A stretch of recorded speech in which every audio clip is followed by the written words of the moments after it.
Hello friends, എല്ലാവർക്കും പുതിയൊരു വീഡിയോയിലേക്ക് സ്വാഗതം. അപ്പോൾ ഇന്ന് ഞാൻ തയ്യാറാക്കിയിരിക്കുന്നത് ബീഫ് വരട്ടിയതാണ്. അത് മൺചട്ടിയിലാണ് കേട്ടോ വരട്ടിയെടുത്തേക്കുന്നത്. അപ്പോൾ നല്ല ടേസ്റ്റാണ് കേട്ടോ, ഒന്ന് ചെയ്ത് നോക്കണം, അടിപൊളി ടേസ്റ്റാണ് കേട്ടോ. അപ്പോൾ ഇനി നമുക്ക് വീഡിയോയിലേക്ക് കടക്കാം. അപ്പോൾ ആരെങ്കിലും സബ്സ്ക്രൈബ് ചെയ്യാതെ കാണുന്നുണ്ടെങ്കിൽ ഒന്ന് സബ്സ്ക്രൈബ് ചെയ്ത് സപ്പോർട്ട് ചെയ്യണേ. അപ്പോൾ അതിന് വേണ്ടി ഞാൻ 1 കിലോ ബീഫ് കഴുകി വൃത്തിയാക്കി എടുത്ത് വെച്ചിട്ടുണ്ട്. അപ്പോൾ ബീഫിലേക്ക് ചേർത്ത് കൊടുക്കാൻ വേണ്ടി ഞാൻ ചെറിയ 2 സവാള സ്ലൈസാക്കി എടുത്ത് വെച്ചിട്ടുണ്ട്. പിന്നെ ഒരു 15 ചുവന്നുള്ളിയും കൂടെ ചതച്ച് വെച്ചിട്ടുണ്ട്. പിന്നെ 1 ടേബിൾ സ്പൂൺ ഇഞ്ചിയും വെളുത്തുള്ളിയും കൂടെ ചതച്ചതും കൂടെ എടുത്തിട്ടുണ്ട്. പിന്നെ ഇടത്തരം സൈസിലുള്ള 2 തക്കാളിയും അതേപോലെ 3-4 പച്ചമുളകും കൂടെ അരിഞ്ഞെടുത്ത് വെച്ചിട്ടുണ്ട്. ഇനി നമുക്ക് ബീഫിലേക്ക് ഈ അരിഞ്ഞ് വെച്ചിരിക്കുന്ന സവാളയും ഉള്ളിയും തക്കാളിയും പച്ചമുളകും എല്ലാം ചേർത്ത് കൊടുക്കാം. ഞങ്ങൾ ഒന്നിച്ചങ്ങ് ചേർത്ത് കൊടുക്കാം. അത് വഴറ്റുന്നില്ല, വഴറ്റാതെ നമ്മൾ ഒന്നിച്ചങ്ങ് എടുത്തിട്ട് കുക്ക് ചെയ്തെടുക്കുകയാണ് ചെയ്യുന്നത്. ഇനി ഇതിലേക്ക് വേണ്ട മസാലപ്പൊടികളൊക്കെ ഇട്ട് കൊടുക്കാം. ആദ്യം 2 ടീസ്പൂണ് മുളക് പൊടി ഇട്ട് കൊടുക്കുന്നുണ്ട്, സാധാ കാശ്മീരി ചില്ലി പൗഡർ. പിന്നെ ഒരു 3 ടീസ്പൂണ് മല്ലിപ്പൊടി ചേർത്ത് കൊടുക്കുന്നുണ്ട്. പിന്നെ 1 ടീസ്പൂൺ മഞ്ഞൾപ്പൊടി ചേർത്ത് കൊടുക്കാം.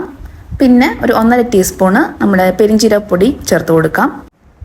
പിന്നെ 1.5 ടീസ്പൂൺ തന്നെ നമ്മുടെ ഗരം മസാലപ്പൊടിയും കൂടെ ചേർത്ത് കൊടുക്കാം. അതിനുശേഷം കുരുമുളക് പൊടി 2 ടീസ്പൂൺ ചേർക്കുന്നുണ്ട്. അതിനുശേഷം ആവശ്യത്തിന് ഉപ്പ് ചേർത്ത് കൊടുക്കാം. പിന്നെ ഒരു പിടി കറിവേപ്പില ഇട്ട് കൊടുക്കാം. കറിവേപ്പിലയും ചേർത്തിട്ട് നമുക്ക് ഒരു 2 ടേബിൾ സ്പൂൺ വെളിച്ചെണ്ണ ചേർത്ത് കൊടുക്കാം. എന്നിട്ട് കൈകൊണ്ട് നന്നായിട്ടത് മിക്സാക്കി എടുക്കാം. ഉള്ളിയും സവാളയും തക്കാളിയും അതേപോലെ മസാലപ്പൊടികളെല്ലാം കൂടെ ഒന്നിച്ച് ചേർത്തക്ക രീതിയിൽ നന്നായിട്ട് ഞെരടി മിക്സാക്കി കൊടുക്കാം.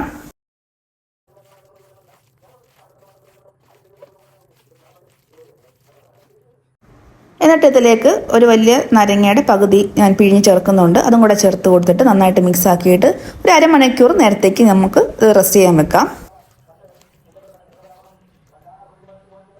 ഇപ്പോൾ ഏകദേശം ഒരു അരമണിക്കൂർ കഴിഞ്ഞിട്ടുണ്ട്. ഇനി നമുക്കിത് വേവിക്കാൻ എടുക്കാം.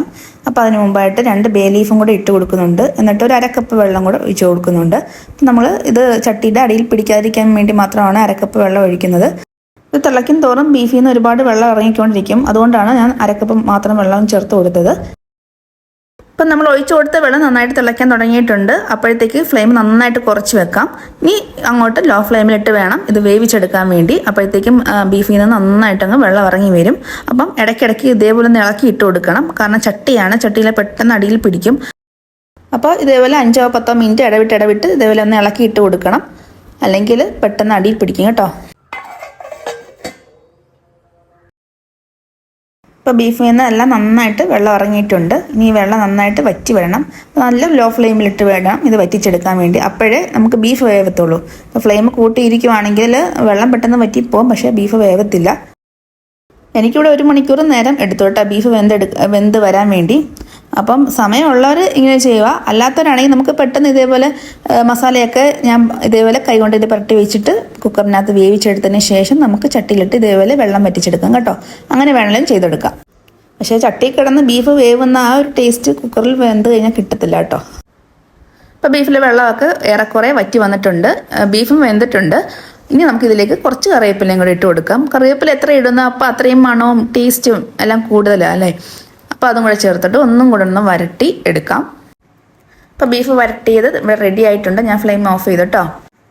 അപ്പോൾ എല്ലാവരും തീർച്ചയായിട്ടും ഇങ്ങനെ ഒന്ന് ചെയ്ത് നോക്കണം കേട്ടോ. നല്ല ടേസ്റ്റാണ്. ബീഫിൻ്റെ ഏറ്റവും മോസ്റ്റ് ടേസ്റ്റ് ആയിട്ടുള്ള വെർഷനാണ് ഈ വരട്ടിയെടുക്കുന്നത്. അതും മൺചട്ടിക്കകത്ത് വരട്ടിയെടുക്കുന്നത്. അപ്പം വീഡിയോ ഇത്രയേ ഉള്ളൂ. ഇഷ്ടപ്പെട്ടാൽ എല്ലാവരും ഒന്ന് ലൈക്കും ഷെയറും കമൻറ്റും അതേപോലെ ഒന്ന് സബ്സ്ക്രൈബും ചെയ്യാൻ മറന്നു പോലെ. സബ്സ്ക്രൈബ് ചെയ്യുമ്പോൾ ബെല്ലൈക്കൺ ഒന്ന് പ്രസ് ചെയ്യാനും അതേപോലെ ഓൾ എന്ന ഓപ്ഷൻ ക്ലിക്ക് ചെയ്യാനും മറന്നു പോകരുത് കേട്ടോ. അപ്പോൾ ഓക്കെ, താങ്ക് യു.